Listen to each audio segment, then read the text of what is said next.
Hello, my name is Ralf Friedrichs. I'm an addiction recovery coach and the host of the Take Your Life Back Today show. As an addiction recovery coach, I want to share something with you, and let me be crystal clear to leave an everlasting impact upon you. Imagine, just imagine, being buried alive. You're in a coffin, but you know you're not dead. You don't know how to get out of that coffin, so you try lifting the lid, but the enormous weight upon the lid is so heavy the lid won't open. You just think you're going to die. Then you think about maybe banging on the lid to unsettle the dirt upon the lid, and maybe, just maybe, somebody might notice and dig their way down towards you to help you. This is what it's like to find yourself at the lowest point of alcohol and drug addiction. You know you need help. You know you can't do it on your own, but you don't know which way to turn. In reality, there are people out there trying to help you. You just don't realize that. You just think you're going to die. Usually, though, people don't think about death when they're habitually abusing drugs and alcohol. In order to feed an addiction, you have to be great at repressing the fear of death. I often ask you, my audience, did it ever cross your mind that when you abuse drugs and alcohol, that you take that risk of losing something that the Lord Jesus Christ had given you for free, given you on the trust that you would take care of your vessel, your body, that you might overdose, and more selfishly than taking your own life, you take it away from the people that count and need you most. Those people are called your mother, your father, your husband, your wife, your children, your grandchildren. With this, let me leave one last thought. Don't be the person that I'm reading about on these index cards that waited so long to seek help that it was too late. Instead, be the person that reaches out and calls me at 844-405-HELP, and I promise you, I will help you take back your life. For your life is gone. There are people like Larry Geis from the Geis Academy at 516-458-2741. Larry Geis and I always tell people like you, it doesn't matter where you came from, it doesn't matter your history, it doesn't matter where you've been. What matters is that you're sitting here today and you're saying, I need help. Larry Geis can be found at www.odysseyconsultant.org. 516-458-2741. Larry Geis will help you from your addiction to your recovery, from your depression to happier times, from your low self-esteem to building your self-esteem up. Larry Geis has over 30 years experience as an addiction recovery coach, a life coach. He and I are standing by waiting for you to give us a call. You can reach Larry at 516-458-2741. You can reach me at 844-405-HELP.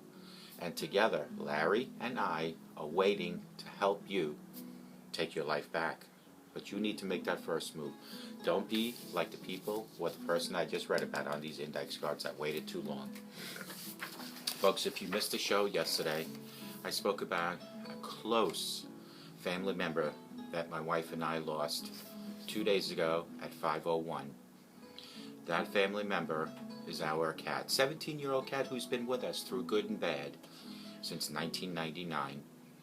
That cat was brought down to us we were in Islandia, and it was a pet shop on Vanderbilt Parkway, and the owner or the worker of the pet shop brought this cat down, little scrabbly, little wet-looking, rat-looking kitten, and his name was Tyson, and we renamed him to so many different nicknames. PUNKAMON, Mama. We were packing our stuff for UPS to ship out. 4:30 he was fine, but the signs were there during the day and I didn't pay attention to him. Usually when he sees me, he runs up to me begging me for food. He didn't. Usually he comes into the bedroom while I'm working on my computer. He didn't. I'm not saying that he was laying around, he just didn't pay attention. And as I did this episode, the studies for it, there were signs that I could have picked up, but I can't change what God has planned. God had planned to take him home, PUNKAMON, 2 days ago. God had planned that, and who am I to overrule or try to outrule what God has planned? God has planned when I'm ready to go. So today's topic is grieving the loss of a pet. We all grieve differently, but you know what? A pet is a family member. When a parent, a spouse, a child, or someone close to us dies, our loss is usually met with sympathy, comfort, and offerings of sincere condolences. We are allowed to grieve. We are allowed to cry. We are allowed to experience our emotions, but talk to the millions of pet owners who have had a dog hit by a car or a terminally ill cat euthanized, and you will hear quite a different story. Many will tell you that most of the people did not understand the depth of their grief. Some even experienced the gross insensitivity of a comment like, "Why don't you just get another pet?" And that is such a lame comment. Mourning a pet may not be painful because of the loss itself, but it is. But deeper due to the potential loneliness of the type of grieving you might experience. Why are feelings so very painful? When we are grieving the loss of a beloved pet, we are actually mourning several losses at the same time. And those losses include these things. The loss of unconditional love. Our pets provide us with emotional responses that are uninhibited by concern for how their expression appears to others. Many of our human relationships aren't that simple. They can be riddled with anxiety about rejection and other fears that are often dictate how we behave and what we share. Our pets do not judge insecurity or imperfection. Excuse me 1 second, I want to see what's going on here.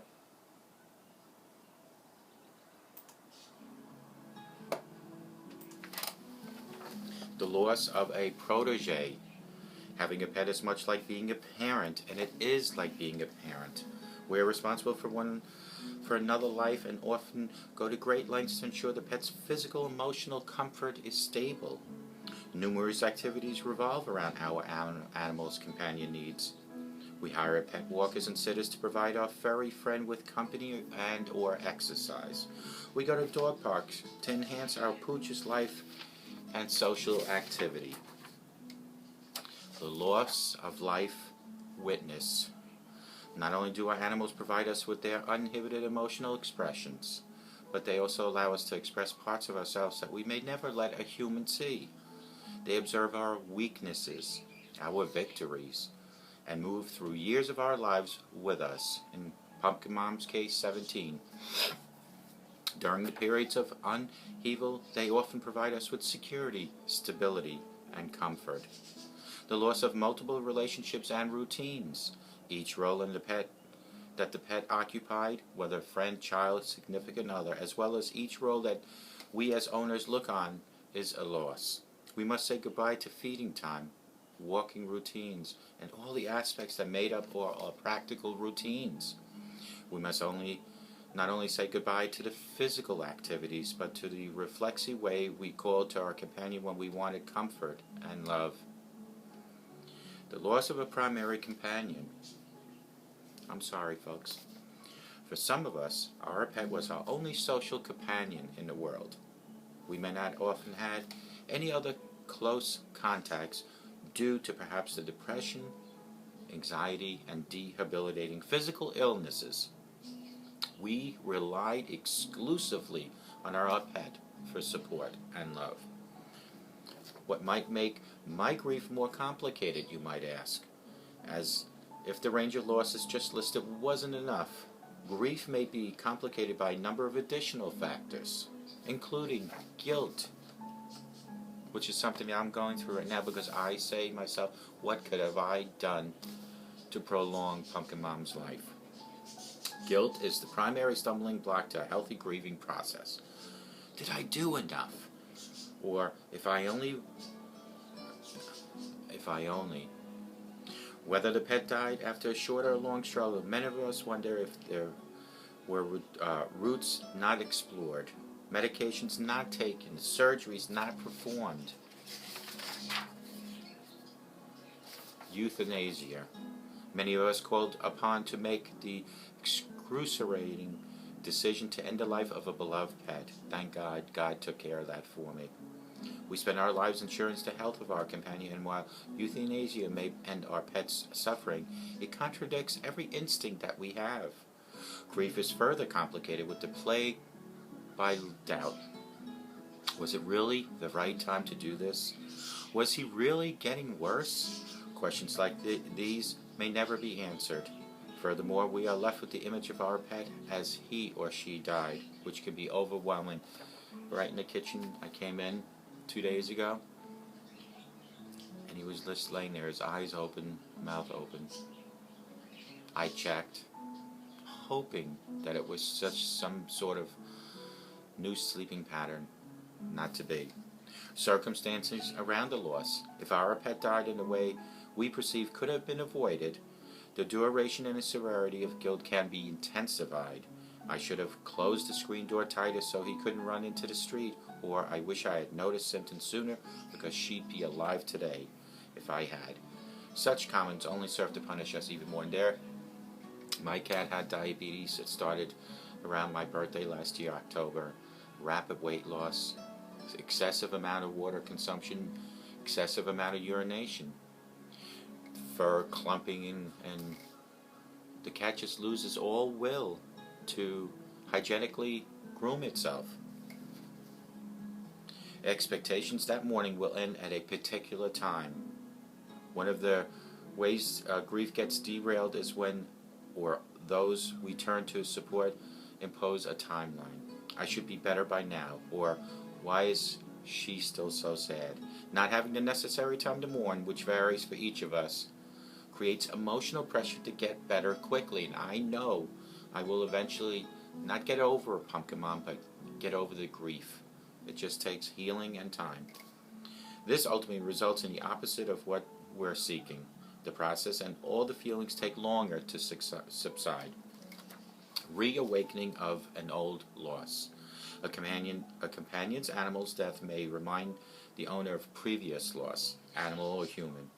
An unresolved loss complicates the current mourning process. It is then important to not only mourn the loss of a pet, but to take the opportunity to achieve closure for the earlier losses. Resistance to mourning. This complication often arises out of our existing style of coping. Some of us may suppress feelings so that we don't appear weak. We may fear that the tears may never stop if we allow them to begin, like in my case. Whatever we use to defend her against our true emotional experience, we will complicate our natural progression of grief. Many of these complications have important functions. Staying conflicted about the death of our pets often binds us to our deceased companion, keeping us closer to the time when he or she was still alive. Last night I was laying in bed and I remember, not last night, this morning I got up and I remember 2 days ago, my cat always lays next to me and my cat jumped off the bed. And I said to myself, my God, that was the last time he ever came into my bed and jumped off my bed. We always love our pets. Healthy grieving is getting through, not over a loss. What can I do to help myself grieving the loss of a pet, you might ask? Be patient and be kind to yourself. This is the first key to dealing with your grief effectively. Our losses are real, painful, and evoke a variety of feelings and tons of memories. Anytime you find yourself wishing you were better, wanting to be past it, remind yourself that your emotional processing has no set endpoint. You're in mourning, and by pressuring yourself, you only make yourself feel worse. Find an ally, in my case, 2, my wife and God. Find at least one safe person you can talk to about your loss. If you can't identify someone who is safe, call your veterinarian and ask for a name of another pet owner who recently experienced a loss. Or look into joining a support group specifically for pet losses. Also check out these websites, the Association for Pet Loss and Bereavement and Pet Loss Grief Support website, which has chat rooms and online memorial services. Conduct an overview of your pet's life. You can do this by writing down your thoughts and feelings or sharing your pet's story with your ally. When did you get your pet? Like I just told you folks, when he came down those steps all scrabbly looking. What are some of the special memories? What were his or her personal features? What will you miss most? The overview helps solidify the things you want to make sure you never, ever forget. Engage in rituals. Humans have prescribed ways to mourn. We have funerals, ceremonies, and anniversaries to beloved deaths acknowledged. These rites are designed to help us grieve and to remember our loved ones. Create your own rituals for your pet. Have a ceremony in the dog park. Hold a service at home and a special place to you and your pet. Dispose of possessions gradually, slowly. Often we encountered a food bowl, bed, or blankets. In my case, I took his favorite little bed that was always laying next to us in bed.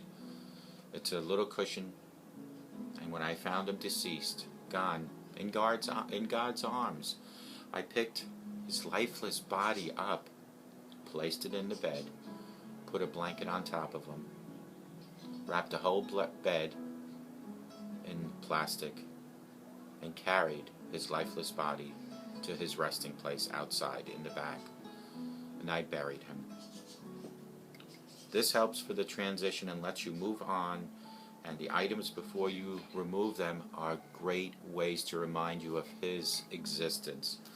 Memorialize your pet. Do a tree planting or sow a garden. These can be living tributes that what will continue as reminders for years to come. This is a sorrowful time, maybe for you. I know it's for me. While we may be compelled to find strategies to move us through this period, there will be occasions where we won't have answers into our painful questions or activities to quell our longings, and there are going to be times, I tell you, my friend, where you're going to break down like I have been doing for 2 days now. And I do it quietly, almost as secretly as I used to do my drinking. It is hard, and it is upsetting, and it is so hard to understand life itself. The answer is clear. Give you love, give you comfort, and stay with you as long as it took.